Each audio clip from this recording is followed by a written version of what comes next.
어제 밤에 얘기했나요? 저는 남들이 뭐라고 해도 저는 그 레벨 욕심 내지 마시라는 게 어느 정도는 내셔야죠. 저는 저를 항상 1급 이상이면 됐다라고 생각하고 살아요. 1급 보살만 되면 되는 겁니다. 1급 이상은요, 그냥 알아서 높이 가면 좋지만요, 알아서 가는 거고, 제가 그 농담 아니고 진지하게 제가 저를 판단할 때도 남이 뭐라고 하건 제가 판단해서 1급 이상이면 만족해요. 왜냐, 더 얘기하면은 이제 또 부담스러워요. 그거를 내가 하냐 안 하냐 하고 좀 괜히 쓸데없는 신경을 쓰게 돼요. 내 레벨이 거기 되냐 안 되냐 그러지 말고 저는 그냥 1급 이상이다 생각하시고 1급 이상 가자 생각하시고 하시면 좋을 것 같아요. 저도 항상 내가 그래도 1급은 넘지 하는 그걸로 항상 만족하고 삽니다. 레벨이 얼마건 간에 내가 그래도 1급은 했지. 뭔 일 있으면 빨리 참나랑 만나서 이 통으로 몰라 해버리고, 뭐 상황 어떤 선택할 때는 반드시 자명한 거, 찜찜한 거 최대한 배제하고 자명한 거 선택하고, 그게 이제 생활화되면 1급이에요. 참나가 늘 흐른다 이런 건 다 부질없는 소리예요. 뭐냐면 그거를 우리는 확인을 받아야 돼요. 진짜로 그렇게 확실히 알고 계시는지, 아공 법공 개념도 정확하신지 다 확인은 받지만 우리 삶 속에서 이제 중요한 거는요, 참나가 늘 흐른다 이런 거보다 내가 원하면 바로바로 참나랑 진하게 만날 수 있느냐예요. 구체적으로. 왜냐, 참나가 늘 흐른다는 건 원래 늘 흘러요. 그냥 그건 확인하시면 되는 거고, 중요한 거는요, 실전에서 중요한 거는 어떤 문제건 아무리 힘든 문제건 닥쳤을 때 곧장 참나랑 접속해서 참나한테 51% 이상 관심을 주면서 문제를 풀어갈 수 있느냐거든요. 그거 안 되시면 참나가 늘 흐르는데요. 근데 막상 좀 심각한 일 생기시면 바로 정신 놔버리시고, 정신 놔버리면서 왜 정신 놔버리셨냐고, 그래도 참나는 늘 있었어요, 이런 말은 의미가 없거든요. 참나는 원래 늘 있어요. 여러분 기절하셔도 있고, 여러분이 놀라셔도 있고, 주무셔도 있고, 뭐 남하고 욕하고 싸워도 있고, 욕망에 아주 그냥 매몰돼도 있어요. 참나는. 그 얘기를 지금 하자는 게 아니라, 그래서 그런데도 참나가 늘 있다는 거 아는 건 엄청 귀한 겁니다만, 실전에서 중요한 건요, 지금 그건 당연히 여러분이 아셔야 되는 거고, 바로 참나랑 더 긴밀한 관계를 맺을 수 있냐는 거예요. 지금 이 상황에 끌려가지 않을 정도로 정신력을 자유자재로 활용하실 수 있느냐가 1급의 핵심입니다. 그래서 제가 참나가 늘 흐르는 게 1급의 기준이라고 늘 얘기하면서도 실전적인 팁을 드릴 때는 1급의 기준은 아무리 힘든 일도 5분 안에 몰라 하실 수 있는지, 참나한테 50% 이상 관심 주실 수 있는지. 이때 5분이라는 거 엄청 긴 시간이라 제가 왜 5분 얘기했냐면 진짜 힘든 일일 때요. 정말 이거는 내가 깨어있기 힘든 상황이다 하더라도 5분 안에 정리하고 돌아오실 수 있냐는 거죠. 그동안 참나는 늘 흘렀겠죠. 그런데 참나랑 더 긴밀한 관계를 맺을 수 있었냐는 거죠. 상황을 초연하게 볼 정도로. 지금 이런 게 되면 여러분 이제 1급의 어떤 실전적인 어떤 그 맛을 좀 아실 수 있을 거예요. 1급이다. 그럼 내가 지금 그 하루를 돌아보세요. 항상 참나가 늘 흐르는 건 당연하고, 상황 뭔가 선택할 때 참나 상태에서 선택을 하고 사는지, 참나의 그 초연함을 좀 더 강하게 해서 내가 결정하는지, 꼭 50% 아니더라도 이왕이면 50% 넘기는 게 좋아요. 왜냐하면 그래야 상황을 제일 초연하게 보거든요. 그렇진 않더라도 항상 참나의 힘을 가지고 내가 문제를 풀어간다, 이거 아시려면 무슨 일이 생겼든 참나에게 몰입하는 그런 버릇이 돼 있으셔야죠. 그래서 깊은 선정 얘기 안 하더라도, 광주에서 어떤 분이 좀 학당에서 말하는 이런 선에 대한 얘기가 좀 낯설다, 이해가 좀 안 된다 하는 게, 선정이면 1선정이 어떤 단계고 2선정이 어떤 단계고 이렇게 기준이 명확한데 학당에서 참나와 함께 살아간다, 이게 좀 안 와닿는다, 그런 말씀 하셨는데, 그래서 제가 이 얘기 드렸죠. 참나랑, 근데 단순히 참나랑 늘 함께 한다는 거는요, 그거는 여러분이 어떻게 이해하시냐에 따라서 그냥 막연히 참나가 늘 있지 정도 이해하시면 안 돼요. 왜냐하면 일상에 도움이 안 돼요. 그럼 참나가 늘 있지 하는 정도는요, 참나를 느끼더라도 별짓 다 하고 있거든요. 그걸로는 안 된다고. 참나와 금방금방 자기가 원하면 50% 이상 참나와 더 확 하나가 되는 체험, 이런 거를 유도해낼 수 있는지를 보셔야 돼요. 그게 꼭 깊은 일선정, 이선정이 아니어도 된다는 거예요. 아무튼 참나한테 내가 에고에 대한 관심보다 참나에 대한 관심에 50% 이상 더 올인할 수 있다. 요 능력 얻으셔야 돼요. 1급 보살 되시려면 이걸 어쩌다 가끔이 아니라 삶에서 당연하게 이걸 쓸고 사실 수 있어야 1급이라고 하는 겁니다. 그럼 제가 왜 1급을 좋아하는지 아시겠죠? 그 정도 되고 양심 분석, 사단 분석해서 선택할 줄 알면 육바라밀 안 하겠습니까? 아니 깨어서 자명한 판단했는데 육바라밀이 안 따라오겠어요? 좀 안 따라올 수도 있죠, 처음에는. 그래서 그래도 1급 정도만 되면 이제 뭐가 옳은지는 안단 말이에요. 그럼 옳은지 알면요, 당장 행이 안 따라오더라도 차차차차 행은 따라오게 돼 있어요. 정확히 알면요, 행은 따라가요. 애매하게 알면 행은 안 일어나요. 습관을 왜 못 바꾸느냐? 애매하게 알고 있으니까 확실히 고치겠다는 의지가 그렇게 선명하지 않으니까 못 고쳐요, 습관. 습관을 고치고 싶으시면 왜 이게 잘못된 건지 정확히 알아야 돼요. 그럼 다시 못 합니다. 하긴 하더라도 처음에는 점점 찜찜함이 커져가다가 멈추게 돼요. 더는 못 해먹겠다 할 때가 와요. 그러니까 그 행동이 왜 잘못된지를 정확히 알게 하는 게 중요합니다. 학교 가서 아이들이 친구 괴롭히지 마라. 친구 괴롭힌다는 게 어떤 건지요, 정확하게 역지사지, 피해자의 심정이 돼서 역지사지를 계속 하게 되면요, 더 못 해먹게 돼요. 이 짓도 못 하겠다가 되게 돼 있어요. 근데 모르면 해요. 이 짓을 당해서도 친구 그냥 좀 울다 말겠지. 이렇게 자기 마음대로 생각하면요, 이 행동이 안 끊어집니다. 나쁜 짓을 해놓고도 그게 어떤 피해가 오는지 정확히 모르면 계속해요, 우리는 다 그래요. 계속해요. 왜냐, 나한테 당장 엄청난 자극을 주기 때문에 피해가 모호하고 자극은 선명하기 때문에 하게 돼 있어요. 근데 피해도 내가 나한테 주는 자극 이상으로 피해도 선명해지면요, 점점 못하게 됩니다. 마찬가지로 깨어서 양심 분석이 정확히 이루어지면요, 육바라밀 안 하기가 점점 힘들어져요. 이제 버티다 하게 돼 있어요. 그거 하다 보면 늘게 돼 있어요. 그러다 보면 일단도 따는 거예요. 이제 육바라밀까지 전체적으로 잘하면 일단 되는 거거든요. 그런데 저는 1급이 왜 귀하냐? 일단 깨어서 판단할 수 있으면 행도 따라가게 돼 있기 때문에 지금 거의 고속도로 통과 앞두고 있는 상태다 이거죠. 그 정도면 제가 항상 그래서 저는 1단까지도 얘기할 필요가 없고 1급만 돼도, 제가 1급만 넘어도 저는 안심하겠다는 거예요. 어떤 상황에서도 깨어 있을 수 있고 올바른 판단을 할 수 있으면 된 거죠, 사람이. 그런데 이제 더 내려가면 8급, 7급만 되셔도 여러분 살만해진다는 거예요. 왜냐? 지금 1급이 하는 거는 늘 그렇게 산다는 거고 8급, 7급은요. 늘은 못해도 중요할 땐 할 수 있다는 얘기거든요. 그렇잖아요. 작정하면 한다는 거잖아요. 8급, 7급도. 길진 않아도 깨어있을 수 있고 깨어서 자명한 판단할 수 있다는 거거든요. 그게 금방금방 끊어지기 때문에 8급, 7급인 거예요. 8급, 7급만 되셔도 여러분 중요한 순간에만 결정하셔도 되잖아요. 솔직히 여러분 인생이 그렇게 늘 깨어서 해야 될 정도로 심각한 문제가 계속 생기는 건 아니잖아요. 그럼 그냥 일상적으로 사시다가도 남과 내가 관련된 되게 중요한 문제만이라도 5분 몰입하고 깨어서 양심 분석한 뒤에 제일 자명한 거 골라내시면요, 운명이 바뀌는 거 아닙니까? 그거 하실 정도 실력이 8급, 7급이면 한단 말이에요. 찰나라도 보살도를 할 수 있답니다. 그럼 중요한 순간, 그 순간순간마다 보살도 해버리면 그분 삶이 완전히 달라지죠. 거기다가 좀 더 나아가서 이제 늘 그렇게 산다. 그러면 완전히 이제 또 다른 새로운 운명을 개척하시는 거죠.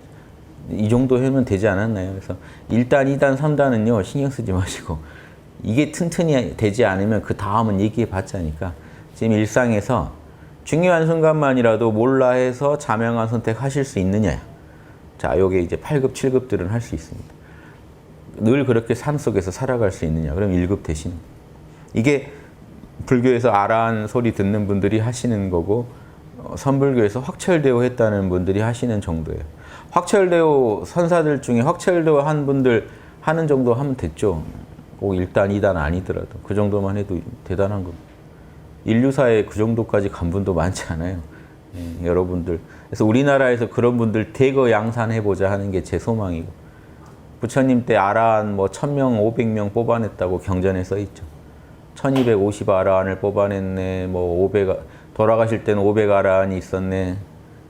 마찬가지로 저희는 아라한이 아니라 보살을 그렇게 한번 1급 보살들을 뭐 몇십만 명씩 한번 뽑아내면 어떨까.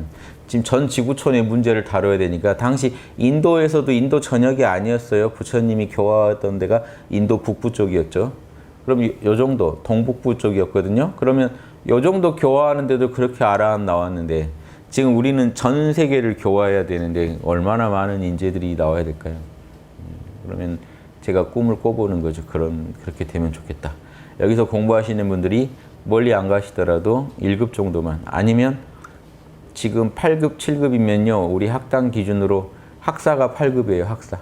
문사는 예비 8급이라고 8급의 맛은 좀 8급의 맛만 보신 분을 좀 문사들이니까 사실 문사만 되셔도 지금 참나랑 친하게 지내고 아공, 복공의 기본은 알고 양심 분석 그래도 열심히 하시는 분들이란 말이에요. 잘은 못 하시더라도. 그러면 문사만 돼도 여러분 제가 좀 안심이죠. 문사가 진리를 들은 선비 이런 뜻이잖아요. 공부법을 듣긴 들으셨다 분명히. 그러니까 중요할 때 써먹으실 수는 있다는 거죠. 학사, 제대로 배우기 시작했다 하는 그 단계는 저희가 8급부터 인정해 드릴게요. 8급이 확실할 때부터. 그러면 학사만 돼도 제가 안심이고 더 닦으셔서 수사, 자기도 달 닦고 남도 닦도록 가르쳐 줄 수 있는 선비 이런 뜻인데 수사 정도 되면 멘토로 저희가 임명해 드리고 정사하면 저희 학당에서 1급 인정되는 거죠. 공인 1급 따고 이제 저희 학당 현재 지금 그 멘토하는 분들 고정적으로 멘토하는 분들은 거의 수사죠. 한번 보세요. 수사들을 진짜 건드려 보세요. 5분 안에 몰라 하는지 열받게 한번 해보시고 안 되면 저한테 보고해 주세요. AS를 해야 되기 때문에 지속적으로 이게 잘하다가도 또 이렇게 사람은요 못 믿어요. 계속. 그래서 저희는 매년 정사 재심사를 합니다. 올해 영 보니까 좀 아닌 것 같다 하면요 과감하게 자격정지 때려요. 1년에 저희가 현재 1년에 작년에도 한 3명 자격정지 때렸어요. 그러니까 열심히 그게 꼭 지금 나오시는 분들이 꼭 해당될 일은 아니었고 잘 안 나오시고 그 지도에 게을리 해가지고 저희가 자격증 그러니까 매년 작년까지는 되게 열심히 했더라도 올해 잘 와가지고 다른 사람한테 멘토링도 잘 안 해주고 본인 공부도 되게 열심히 안 하는 것 같다 싶으면은 분명히 그 경지까지 갔었다 하더라도 다시 퇴보한 거거든요. 흥미를 좀 잃었다든가 이런 분들은 바로 그 자격정지 저희가 나갑니다. 저희는 물 관리가 아주 엄격해요. 왜냐? 그래야 여러분이 나중에 본인도 그 자격을 땄을 때 그 자격이 되게 가치가 있는 거죠.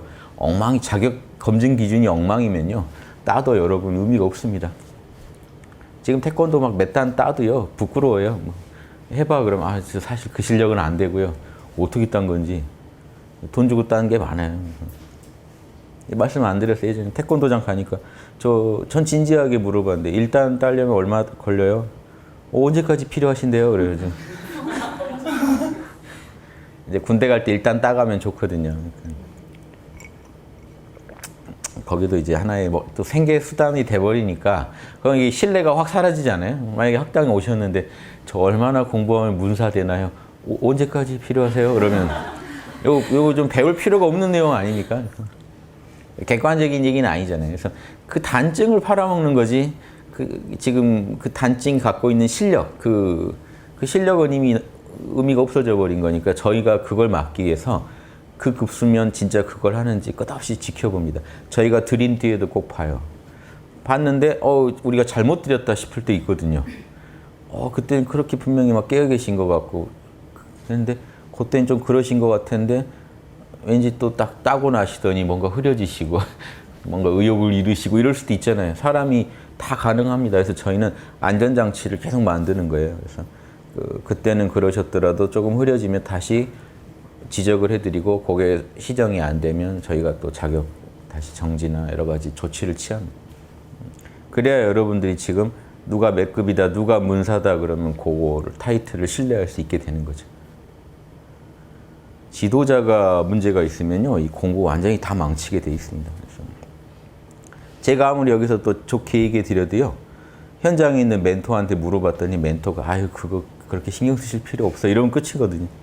이해되시죠? 다른 데 다 그래요. 잘못되는 데가. 저 예전에 봉호 선생님한테 배울 때는 봉호 선생님이 빨리 호흡 만들어서 2분 만들어라 그랬더니 그 멘토들한테 제가 선배들한테 그렇게 하려면 어떻게 해야 돼요? 아유 선생님이나 저렇게 되는 거지 너희는 20초만 하면 돼. 잘못된 멘토링. 그러면 다들 더 잘할 수 있는데도 20초만 하고 있어요. 나중에 보니까 다 20초 하고 있는 거예요. 10년 해도 20초, 1년 해도 20초. 뭔가 문제가 있다 싶어 제가 거기 나왔거든요. 여기는 아닌 것 같다. 제가 19살 때인데 아닌 것 같더라고요. 여기는 아닌 것 같다. 이래서 뭐가 문제가 있다. 그래서 더 가르쳐줄 사람 찾아서 제가 계속 옮겨 다닌 결과 여기까지 왔지, 거기서 만약에요, 좀 이상한데 하는 거 못 눈치챘으면 계속 같이 있었어요. 선배들이 하는 말인데 들으면 되지 하고. 이러면은요, 세월호나 다 그러다가 못 살아나오죠. 이상하면 문과에 가서 있어야 돼요. 이상하면. 이거 상식적으로 이렇게 될 일이 아닌데, 이해되시죠? 그런 게 결국 영성교육은요, 남이 뭐라고 해도 돼요. 내가 찜찜하면요, 내 소리를 들어야 돼요. 이게 좀 이상하다.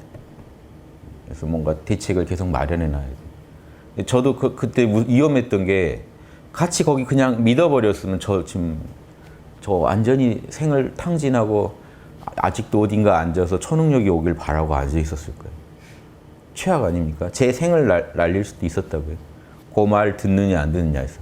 근데 선배들이 다 그렇게 얘기하는데 제가 선생님이 그렇게 얘기 안 했는데 이거는 뭔가 문제가 있다 싶어서 그 가르침을 주는 사람을 찾으니까 있더라고요. 문제의식을 갖고 있는 사람이 있어서 그분하고 또 친하게 지내면서 같이 공부를 했죠. 그러니까 이분을 빨리 만들고 저도 하면 되는데 안 된다고 생각하면 안 돼요. 제가 홍익학당 열고 많은 분들이 오셨는데 금방금방 그 해에 이분들을 엄청 만들었어요. 호흡을. 그게 가능했던 이유가요. 원래 오래 했는데 다 20초 정도만 하고 있어요. 더 나가긴 겁나고 누구도 그러라고 안 하고 하니까. 근데 학당에 딱 오신 분들은 제가 다른 말 안 하고 빨리 2분 만들으라고 하니까 다 2분 만들더라고요. 고정관념이 막고 있었던 거예요. 그냥 하면 됐는데 하라고 하고 제가 지도해 주니까 다 돼가지고 그때 지금 멘토들이 그때 와서 다 했던 사람이에요. 그러니까 지금 멘토들은 호흡 위주로 먼저 2분 만들고 깨어있으면 그 다음에 배우고 그 다음에 양심 분석 배운 분들이에요. 코스가. 지금 여기서 지금 지도하는 거랑 좀 다르게 됐어요. 그때는 상황이. 그때는 호흡하다가 막힌 분들을 먼저 모아가지고 제가 지도를 했기 때문에 막힌 거 터주고 그 다음에 제가 제시하고 싶은 길을 제시하고 했던 거예요. 그런데 다 잘할 수 있는 친구들인데 못한다고 생각하니까 다 못하고 있었어요. 신기하죠. 그래서 안 된다면 안 돼요. 지금 절에서요, 여러분 견성하러 딱 가셨는데 견성하려면 한 40년 정도는 토굴 수행도 좀 하고 뭐도 해도 될까 말까야. 그러면 여러분 이미 의욕이 없죠. 이미 견성에 대한 그 불타오르는 그게 약해져요. 이거는 뭐 되면 완전히 복이고 이건 로또고 로또식으로 생각하게 됩니다. 안 되는 게 당연하고 되면 대박이다. 이런 마음으로 앉아서 참선을 하면 되겠습니까? 근데 학당에 오시면 오늘 꼭 하고 가세요. 그러면 완전히 다르죠. 각오가. 오늘 못하고 가면 내가 문제가 있는 거다가. 그럼 합니다. 근데 한 30년 걸릴 거예요 하면 마음이 이제 느슨해져요. 안 돼도 이게 그런 게 없어요. 안 되는 거에 대한 자책을 덜 하게 돼요. 그런데 경허 스님 찬송곡 참선곡이라고 읽어보시면요. 오늘 하루 견성을 못하면 발을 뻗고 목 놓아 울었다. 옛날 선배들은 그런 각오로 해라. 자기 외아들 잃어버린 엄마의 마음으로 해라. 막 이렇게 써놓은 게 있거든요. 뭐 그런 것도 보면요. 절박한 마음으로 하라도 있지만 또 그렇게 하면 그렇게 오래 걸릴 일이 아니라는 것도 있어요. 사람들이 착각을 해요. 근데 그런 걸 읽어도요. 이제 한번 왜곡되죠. 메타인지가 왜곡되면요. 다 잘못되게 보여요. 아, 경허 스님 너무 쏘셨네. 이제 이렇게. 설마 그 하루에 될 거라고 생각했단 말이야? 이렇게. 이제 아예 이제 정확한 말을 이제 비방하기 시작합니다. 참선, 세수하다 코 만지듯이 쉽다. 그럴 리가. 다. 선배들이 그럴 리가 해버리면 그 후배들은 더 공부 못해요. 그런데 선배가 이 말이 맞아. 다 그렇게 했어. 그러면 후배도 긴장합니다. 진짜 이렇게 쉽다는데 내가 모르면 안 되지 하고. 각오가 완전히 달라져요. 그 미묘한 마음의 차이가요. 엄청난 결과의 차이를 가져. 느끼시죠? 그래서 학당에 오시면 일단 여러분 메타인지라고 하는 여러분 내면의 더 상위의 인지작용에서는 자명찜찜 판단을 계속 하고 있는 인지작용인데 그게 한번 잘못된 정보로 왜곡돼 버리면 엉뚱한 걸 자명하다고 계속 오판을 일으키는 작용을 메타인지가 해요. 그래서 메타인지를 건강하게만 해드리면요. 맞는 건 맞다, 아닌 건 아니다, 자명한 건 자명하다, 찜찜한 건 찜찜하다가 선명히 판단되게 돼요. 그것만 학당에 오셔서 선입견만 걷어내고 체험하고 개념이 일치한 것만 자명하다라고 받아들이기 시작하면요. 여러분 다 깨달음 얻으실 수 있고 전혀 어렵지 않습니다. 1급까지 가는 거 어렵지 않아요. 하루에 24시간이라는 엄청난 시간이 있어요. 그 시간에요. 계속 참나랑 접속하고 내 생각이 진짜 자명한지 검토하는 작업을 하루 24시간 동안 해본다고 생각해 보세요. 풀은 아니더라도 그렇게 한 달을 지낸다고 생각해 보세요. 어마어마하게 털리게 돼 있어요, 원래. 이래서요. 근데 이게 안 일어나요, 일반인한테. 절대 자신한테 문제가 있을 거라고 생각을 안 해요. 자신의 잣대가 메타인지가 애초에 잘못되어 있는데 이걸 반성해 보지 않고 내 선입견하고 맞으면 자명하다고 생각하고 내 선입견하고 다르면 거부해버립니다. 그러니까 계속 오판의 연속이죠. 머리만 시원하면은 누구나 반나절에 다 알아안되고 다 할 수 있어요. 왜냐? 내가 지금 얻으려는 물건이 뭔지 아니까 그냥 금방 얻을 수 있어요. 여러분 물건 많은 방에 여러분을 보내놓고 설명 막연하게 해주고 찾으라 그러면 하루 종일 하고 서로 쌈납니다. 거기 그거 있잖아. 선반 왼쪽에 그거 뭐 어떻게 찾아요? 서로 네가 찾아라 하고 서로 싸우겠죠. 근데 설명이 정확하면 가서 바로 들고 나옵니다. 이리시죠. 이게요. 설명을 못해서 즉 정확히 몰라서 일어난 일이에요. 내가 찾는 물건이 뭔지 모르고 막연히 들어간단 말이에요. 본성이 뭔지 모르고 막연히 들어갔으니 본성을 찾을 수가 있으니까. 명상하다가 온갖 잡것들이 다 나오는데 잡것들 하나 나올 때마다 이게 참난가? 아니구나. 이게 참난가? 아니구나. 누군지 모르고 공항에서 사람 찾는 거죠. 이 사람인가? 아니구나. 이 사람이면 계속 이 짓 하다 보면 못 찾아요.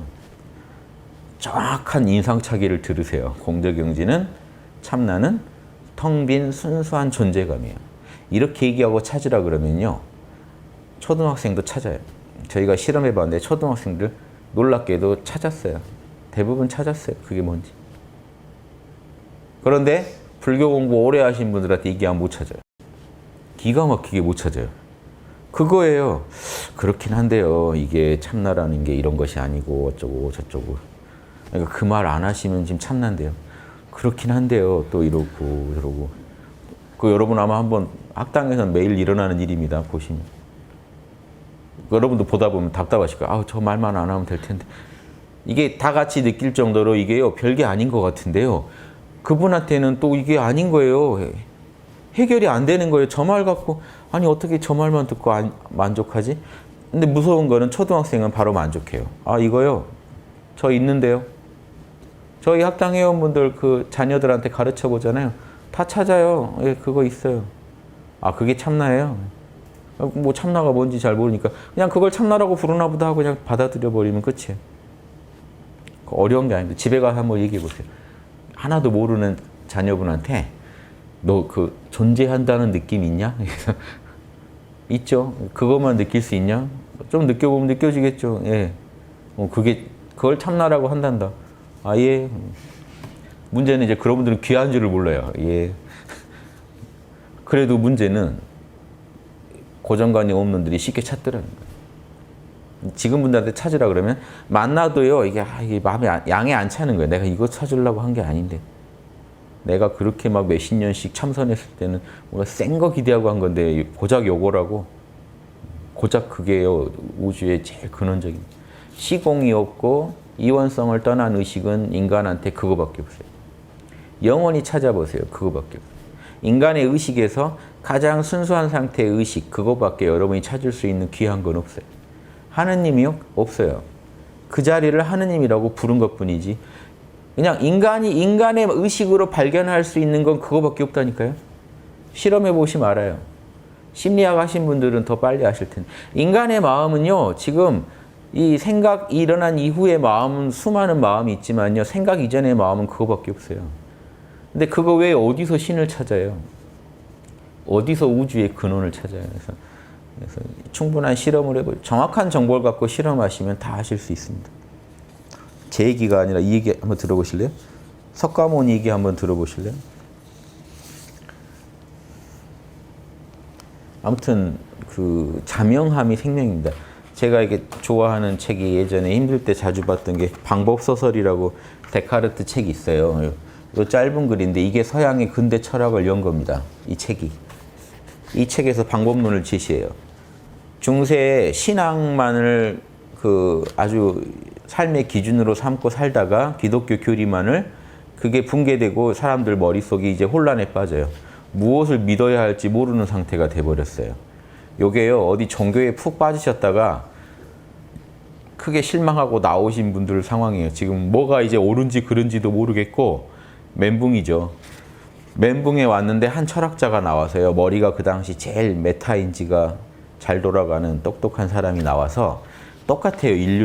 인류가 할 수 있는 것에 다시 집중시키고 결국 인류는요. 놀라운 얘기인데 우리 내면에서 자명함이라는 느낌이 있죠. 우리 내면에 자명함이라는 이 느낌을 주는 이 참나자리, 여기서 주는 자명함이라는 느낌 외에는요, 우리가 뭔가를 옳다고 판단할 근거가 없어요. 만약에 이 느낌 자체가 잘못되어 있다면 인류는 영원히 올바른 답을 찾을 수 없어요. 근데 답을 찾을 수 있다고 여러분이 생각하시는 건요, 이 자명함이 우주 보편적이라고 지금 자기도 모르게 믿고 계신 거예요. 뭔 얘기냐면 1 더하기 1은 2죠. 왜 여기에 대해서 더 말할 필요 없을까요? 다 자명하다고 느끼니까 그냥 넘어가는 거예요. 여러분이 이거 자명하다고 안 느껴지시면요, 이제 사람마다 다 다르다면요, 인류는 보편적으로 뭔가를 안다는 걸 말할 수도 없어요. 인류 안에는 똑같은 자명함의 감각이 있습니다. 이 감각이 없으면요, 우리는 공통의 판단을 할 수가 없어요. 남을 설득할 수가 없어요. 남은 남들의 기준대로 판단하고 있다고 봐야 되니까. 근데 보편적 이 감각이 있어요. 그러니까 체험하고 개념이 일치하는 현상을 보면 여러분은 자명하다고 느껴버려요. 그러니까 더 의심을 할 수가 없어요. 즉 의심할 수 없는 옳다고 여기는 그 감각이 있다니까요. 그 감각이 애초에 잘못되어 있다면 어쩔 수 없다고요. 인류는 그냥 그렇게 살아야지 어쩔 수 없어요. 이게 맞다고 본다면요, 인류는 결국 이 감각에 기대서 살아가는 거예요. 뭔가 엄격한 기준이 있는 줄 알았는데 들어가 보니까 사람들은 그냥 자명하다는 느낌을 그냥 따르고 살고 있더라고요, 지금. 그래서 사람들은 다 자기가 잘 사는 줄 알아요. 왜? 자기 내면의 그 자명한 느낌을 계속 따라가고 살고 있거든요. 그런데 뭐가 문제냐? 메타인지의 문제가 있으면 잘못된 거를 자명하다고 오판을 하게 되더라는 거예요. 그래서 왜 우리가 문제인지 아시겠죠? 계속 오판을 하고 있어요. 근데 결국 그런데도 재밌는 거는 인간은 계속 자명함의 감각만 따라가고 있어요. 다른 답이 없어요. 저 자명함이 참나를 찾았다고 얘기해주면 여러분은 이제 견성했다고 생각하실 거고, 이게 여러분 인격이 달라졌다고 얘기해주면 그렇다고 믿으실 거예요. 그냥 자명함을 따라가요. 그래서 여러분 누구를 믿네, 나는 하느님을 믿네, 그건 여러분 다 상상 속의 존재고요. 실제 여러분이 믿고 따라가는 신은요, 자명함이에요. 자명함만 따라가요. 자명함. 이게 자명한 것 같다. 왜 기독교 믿게 됐어요? 그냥 이게 자명한 것 같아서. 결론은요, 여러분은 자명함을 믿고 계신 거예요. 나 왜 절에 다니세요? 난 부처님이 그렇게 와닿더라고. 와닿는다는 게 뭐죠? 그게 제일 자명하더라는 거죠, 나한테. 그 느낌 따라 사신다니까요. 왜 이분하고 결혼하셨어요? 그냥 이 사람하고 결혼해야 하는 게 자명해서. 다른 사람을 대보니까 다 자명하지 않은데 이 사람만 자명해서. 화가 안 돼요. 왜 저기다 선을 저렇게 그으셨어요? 이쪽에 있으면 찜찜하고 여기 있으면 그 선이 여기 있어야 자명해서. 예술이니 뭐니 인간이 하는 모든 짓거리가요. 왜 하느냐? 들어가면 다 자명해서요. 근데 객관적 자명함이 아닌 경우가 많더라는 거죠. 즉, 왜 그런 오판이 가능하냐?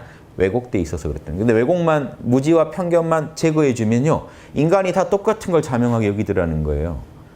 놀라운 얘기 아닙니까? 인간은 지금 그렇게 살고 있다는 거예요. 우리 안에서밖에 순수의식 외에 신을 찾을 수가 없고 자명함 외에 진리의 기준을 찾을 수가 없어요. 따라서 인간은 그냥 이렇게 살다 가는 존재였기 때문에 너무 무리하실 필요 없어요, 여러분이. 그냥 내 마음 편할 때가 하느님 마음이고 내가 제일 자명해서 의심할 수 없을 때가 그냥 진리인 거예요. 이해되십니까? 학당에 오시면 요 정도 지금 선명함은 갖추셔야 돼요. 이게 안 돼 있으면 여러분 끝없이 사기당해요. 여기서 얘기 듣고 또 자명하다고 하시다가 가시는 길에 또 누구가 누구를 믿었더니 암을 고쳤다네. 그러면 또 거기 가보실 거 아니에요. 혹시 몰라서. 그럼 또 거기서 온갖 잡스러운 무슨 뭘 제시해요. 그거 믿으라고. 그럼 믿어요. 당장 나한테 또 뭐가 유리할까 해서. 계속 이렇게 속아 사니까 그렇지. 그러고 저러고 하는 게 그게 신이 아니야. 신이라는 거는 시공을 초월한 그 순수한 영역인 신이지. 이렇게 잡스럽게 인간이 상상력으로 만들어낸 게 신일 리가 없어. 이렇게 치고 나가야 되는데. 인간한테 이래라 저래라 하는 그게 그 인간의 소리를 내는 인간한테 징후하고 꼭 인간같이 구는 그런 존재가 신일 리가 없어 하고 쳐내셔야 되는데 그냥 또 그런가 보다 하고 그런가 보다. 자, 그렇게 믿으시면 안 되는 이유가 뭔지 아세요? 석가모니 얘기를 들어보실래요? 남에게 들었다고 이게 깔라마경이라는 건데요. 석가모니 어떤 성자고요. 머리 제일 그 시대에 자명한 사람들이에요. 그러니까 여러분 자꾸 신비한 거에 도취되지 마세요. 그분이 뭐 천안통을 얻었네, 뭘 얻었네 다 부질없어요. 그거 얻은 분들 뭐 살 때 더 신비하게 사는 거 아니에요. 뭐 투실 얻었네, 투실 얻고 해도요. 다 자기 본고 외에는 판단을 못하기 때문에 그리고 그 번개 언제 어느 시점에 정확히 이루어질지도 몰라요. 안 이루어지면 그만이에요. 그러니까 이 초능력 가지고 사는 게 아니고요. 아무리 신통을 얻은 분들도 판단은 자명한 메타인지로 하나하나 진리에 의거해서 제일 자명하다는 느낌 드는 걸로 판단해서 삽니다. 결국은. 그래서 석가모니 보세요. 결국에는요. 진리인지 아닌지 어떻게 압니까? 하는 깔라마 사람들한테 이렇게 얘기해줘요. 질문하는 사람들한테. 제일 유명한 얘기입니다. 석가모니의 자명함을 볼 수 있는 구절이에요. 진리의 기준을 제시해 주는데 보세요. 첫째, 남한테 들었다고 옳다고 여기지 말라. 여러분 인터넷에서 봤다고 옳다고 여기죠.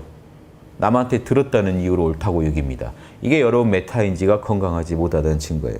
두 번째, 예전부터 전해 내려왔다고 옳다고 여기지 말라. 원래 다 그렇게 했어요. 이거 아닙니다. 소문 듣고 지금 이거 다 댓글에 다 이렇게 얘기하던데요. 인터넷에서 다 이렇게 얘기하던데요. 아닙니다. 소문 들었다고 옳다고 여기지 말고 자신이 따르는 경전과 일치한다고 옳다고 여기지 말고 우리 부처님 말씀이랑 똑같네. 근데 부처님 말씀이 옳은지 검증은 안 해봤잖아요.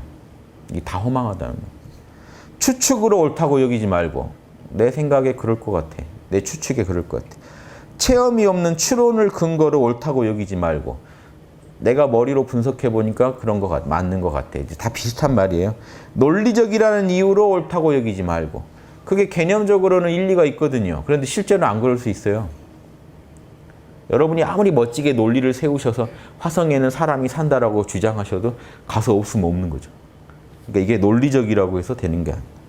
자신의 사유의 결과와 일치한다고 내 평소 생각이랑 일치한다고 옳다고 여기지 말고 권위자가 말했다고 옳다고 여기지 말고 그 분야의 전문가가 한 말이라고 옳다고 여기지 마시라고.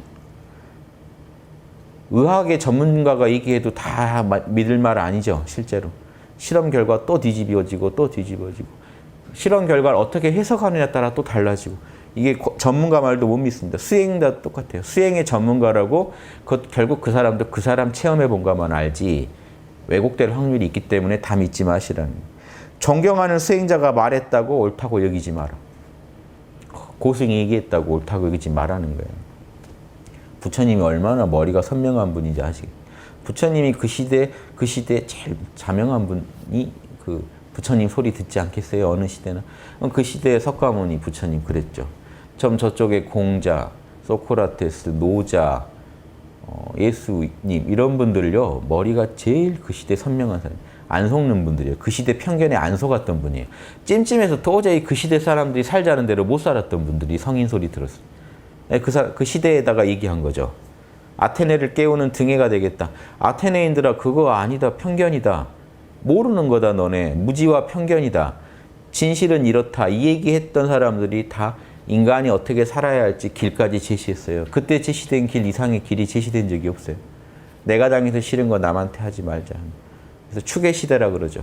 그 인간의 추계 시대에 나타났던 성자들의 특징은요. 머릿속이 정말 선명했던 분들이고 다 똑같은 얘기를 남깁니다. 예수님, 예할 건 예하고 아니어할 건 아니어해라. 그 예는 다 악에서 나온 소리다. 머리를 투명하게 만들으라는 거죠. 공자님, 자로야 모르는 거 모른다고 하고 아는 건 안다고 해라. 그게 아는 거다. 노자님, 모르는 게 제일 병이고 모른다는 걸 아는 게 뛰어난 거다. 가장 뛰어난 거다. 그래서 성인들은 병이 없다. 성인들은 다 알아서가 아니라 모르는 걸 모른다고 알기 때문에 병이 없다. 소크라테스, 모른다는 걸 아는 게 지혜의 시작이다. 신기하죠. 머리가 제일. 그럼 부처님이요. 이거요. 함부로 믿지 마라. 함부로 옳다고 하지 마라. 뭘 옳다고 하라고 하냐면요. 그대들 스스로 체험해봐서요. 이 얘기죠. 스스로 점검해봐서 이것은 선하고 이것은 조금 더 허물이 없고 스스로 확인해 보셔야 돼요. 이것은 지혜로운 사람들한테 비난받지 않을 것이며 이것대로 행하면 모두가 이루어진다. 행복해진다. 이럴 때 이것을 자명하게 알게 될 때 이것들을 온전히 실제로 실천하면서 갖추고 살아가라. 깔라마경에 이 기준 이상이 없습니다. 석가모니는 이렇게 사십니다. 당시 힌두교인들이 아무리 옳다고 해도 내가 해보고 아니면 아니라고 하고 해봐서 옳으면 옳다고 하고. 그래서 옳은 거는 힌두교의 가르침 중에 옳은 건 다 취했어요. 찜찜한 거는 다 버리고 자기가 또 거기에 대해 새로운 답을 내서 인간의 길을 제시했습니다. 예수님, 당시 유대교에서 아무리 세뇌를 시켜도 아닌 건 아니라고 하고 자명한 건 자명하다고 해서 새로운 인간의 길을 제시했습니다. 공자도 똑같이 동양에서 그 전에 내려오던 학문의 그 욕심이 잔뜩 묻어있는 학문을 다 배격하고 양심 위주로 학문을 다시 설계해서 제시했습니다. 소크라테스, 자명하지 않으면 나는 여기서 탈출도 안 하겠다 하면서 자명함만을 강조하면서 자기 생을 걸었죠. 이런 게 이게 진짜 올바른 학문의 태도고, 이 방법소설에 보면요. 데카르트가 뭐라고 하냐면요. 방법소설 제목이 뭐냐면요. 요 부제가 있는데, 부제가 여기 나오나요? 이게 자신의 이성을 올바르게 사용하기 위한 어떤 방법소설입니다. 그래서 첫 시작이래요. 글의 제일 시작이 양식은 이게요, 이성입니다. 동양에서 양지라고 하는 거예요. 번역을 양식이라고 하는데 이성이에요. 이성은 이 세상에서 가장 공평하게 분배되어 있다. 요 자명하다는 느낌을 이성이라고 합니다. 우리 내면에 뭔가를 자명하다라고 판단할 수 있는 능력이 있다는 거예요. 그게 이성이라는 거예요. 이성은 세상에서 가장 공평하게 분배되어 있다. 왜냐? 누구나 이성은 자신에게 충분히 갖춰져 있다고 여기고 있다. 누구나 나는 올바른 판단을 하고 할 수 있다고 믿고 있다는 겁니다. 그거를 더 뭔가 안타까워하진 않아요. 다른 모든 것에 있어서는 까다롭게 구는 사람들조차도 이성만큼은 자신이 지금 가지고 있는 이상을 바라지 않는 게 보통이다. 이 점에 있어 사람들이 모두 착각하고 있다고는 여겨지지 않는다. 오히려 이것을 입증하고 있는 것은 올바로 판단하고 진실과 거짓을 구분하는 능력, 이것이야말로 이성이라고 불리고 있는 것이지만 그런 능력이 태어나면서 모든 사람에게 평등하게 갖춰져 있다는 점이다. 이 점이 참으로 놀랍다. 모두는 평등하게 이성을 갖고 있다는 게 요즘 말로 하면, 지금 우리말로 하면 누구나 참나와 양심을 똑같이 갖고 있다. 거기에 있어서 하자가 없다는 거예요. 잘 못 써서 문제라는 거예요. 그래서 이 책이 이성을 올바로 사용하는 걸 돕는 그런 방법 소설입니다. 이해되시죠? 그래서 우리 내면에 이런 진리의 감각이 없다면 애초에 우리는 옳고 그름을 따질 수가 없으니까 안 따지셔도 돼요. 애초에 이게 없다면 못 따지는 거고, 있다면 우리 안에서 답을 다 찾을 수 있다는 얘기고요. 뭐 아니면 도죠. 이런 얘기가 뭔 얘기냐면요. 신으로부터 유래되지 않고서 우리가 어떻게 자명한지 판단할 수 있겠냐는. 우리가 어떻게 이 세상에 대해서 우린 잘 모르잖아요.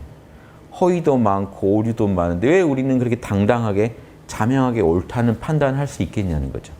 신으로부터 유래했던 완전한 신이 우리한테 이런 기준을 안 주고 살으라고 했을 리가 없다는 거죠. 이걸 우리가 체험할 수 있는데 보세요. 결국 우리는 깨어있건 잠들어 있건 간에 우리 이성의 명증성, 자명함에 의하지 않고는 결코 사물을 믿어서는 안 된다. 어떤 사물도 자명한지 점검해보고 믿자는 겁니다. 그래야 신의 뜻에 맞게 우리가 살아갈 수 있다. 이성은 우리의 모든 관념 또는 개념은 뭔가 진리의 기초를 갖고 있을 것이라고 가르친다. 우리의 이성은요, 우리의 이 자명함을 판단하는 능력은 우리가 갖는 온갖 관념이나 개념들을 판정할 수 있는 뭔가 진리의 기초를 갖고 있다고 가르친다는 거예요. 실제 우리는 우리 마음에 일어나는 온갖 그런 관념들에 대해서 옳다, 그르다, 자명하다, 찜찜하다고 판단하고 있잖아요. 아주 완전하고 아주 참인 신이 이런 진리의 기초 없이 관념이나 개념들을 우리 마음속에 집어넣었을 리가 없다. 죽어버리라고 하는 신 아니면 인간한테 이런 혼잡스러운 관념이나 개념을 주면서 판정할 기준을 안 줬을 리가 없다 이거죠. 이런 식으로 중세 신학에서 자명한 학문을 끌어냅니다. 신을 믿고 사는 사람 그 사회에서 지금 그러니까 신 얘기는 하는 거예요. 이미 중세의 끝물이지만 신을 다들 의식하고 사니까 이 신이라는 걸 가지고 여러분 우리 안에 있는 완전함을 설명하고 그 신의 완전함이 우리 안에도 있다는 거죠. 그러니까 우리가 뭔가 혼잡한 개념 속에서도 자명한 걸 판정할 수 있다. 이런 얘기입니다. 그래서 결론이 아까 이 얘기예요. 처음에 어렵게 나갔는데 우리가 자명하다고 이해한 것은 그게 참된 거라는 거예요. 따라서 우리가 뭔가를 옳다고 여기려면요. 자명하다는 느낌이 안 들면 안 된다는 거예요. 자명하다는 느낌이 든 거는 신이 보증하는 올바른 거고 자명하다는 느낌이 안 드는 건 사실 찜찜하다는 느낌이 드는 거는 그건 옳지 않은 거라는 거예요. 우리는 이거를 이제 신뢰해야 된다. 이 얘기를 하는 부분이에요.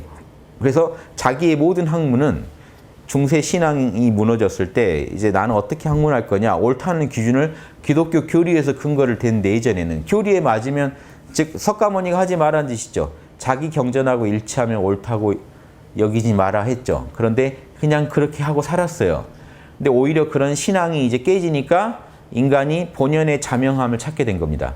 이제 어떤 경전에 의거해서 옳다고 여기지 말고 내 안에 자명하다는 느낌이 인정할 때만 진리로 인정하고 살아가자 하는 그 기준을 제시해 준 글이에요. 이해되십니까? 이거에 의거해서 우리 근대 과학이 다시 발전한 겁니다. 철학이. 다. 이 양반이요. 우리 지금 X좌표, Y좌표 잡는 것도 다 데카르트가 만든 거예요. X좌표, Y좌표 잡아서 사물을 설명하는 방식 자체를 그전에는 그렇게 못했어요. 그래서 과학 발전에도 엄청난 발전을 하고 철학 발전에도 엄청난 그 이바지를 해줘요. 그래서 이 양반 덕에 다시 우리 인간의 이성을 신뢰하면서 진리를 스스로의 힘으로 찾아가게 됐어요. 인류가. 서양에서. 대단하죠. 근데 그 힘이 뭐예요? 나는 앞으로 자명한 것만 옳다고 여기겠어에서 시작한 거예요. 지금 여러분도 지금 온갖 지금 동서양의 온갖 그런 신비한 스토리에 지금 이걸 믿어서 해결할까 저걸 믿어서 해결할까 하시다가 아니야 내 힘으로 해결할 수 있지 않을까? 내 안에 신성이 있지 않을까라는 어떤 자각이 있으시니까 지금 여기 오셨겠죠. 그런데 또 헤매실 수가 있어요. 신비한 거에 계속 또 끌려가시다 보면. 잘못된 고정관념에 끌려가시면. 신성이 내 안에 있다면요. 나한테 자명하다는 느낌을 줄 거라는 겁니다. 옳은 것을 봤을 때 자명하다는 느낌을 주고 잘못된 것을 봤을 때 찜찜하다는 느낌을 주실 거라는 거예요. 그걸 신뢰하셔야 앞으로 자명한 느낌이 드는지 찜찜한 느낌이 드는지 거기에 더 집중하시게 되겠죠. 안 그러면 밖에다가 자꾸 거는 거예요. 뭔가 신비 체험해버리면 자명한 걸로 여겨버리고 누가 권위자가 얘기하면 자명한 걸로 여겨버리고 내 생각과 같으면 자명하다고 여겨버리고 이렇게 계속 오판에서는 여러분 영원히 이 길을 걸을 수가 없습니다. 진리를 체득할 수가 없습니다. 그래서 여러분 내면의 이 자명의 감각을 계속 키우시라. 데카르트도 결국 그런 조언을 해줍니다. 인간한테는 이성이 있다. 자, 이 동양 버전으로 얘기해 볼게요. 여러분한테는 양심이 있습니다.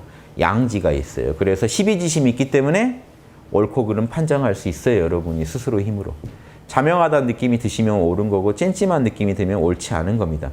그런데 왜 메타인지가 왜곡되느냐? 고정관념하고 편견, 아집이 들어가 있으면 여러분 자꾸 내 거 고집 부리고 싶고 내가 기존에 알던 걸 맞다고 우기고 싶어서 메타인지가 건강해지지 못하는 거예요. 왜곡돼 버리는 거예요. 그래서 잘못된 신호가 오기 시작합니다. 잠시만요. 이해되시죠? 잘못된 신호를 따라가다 보면 우리가 자명한 줄 알고 엉뚱한 길을 가요.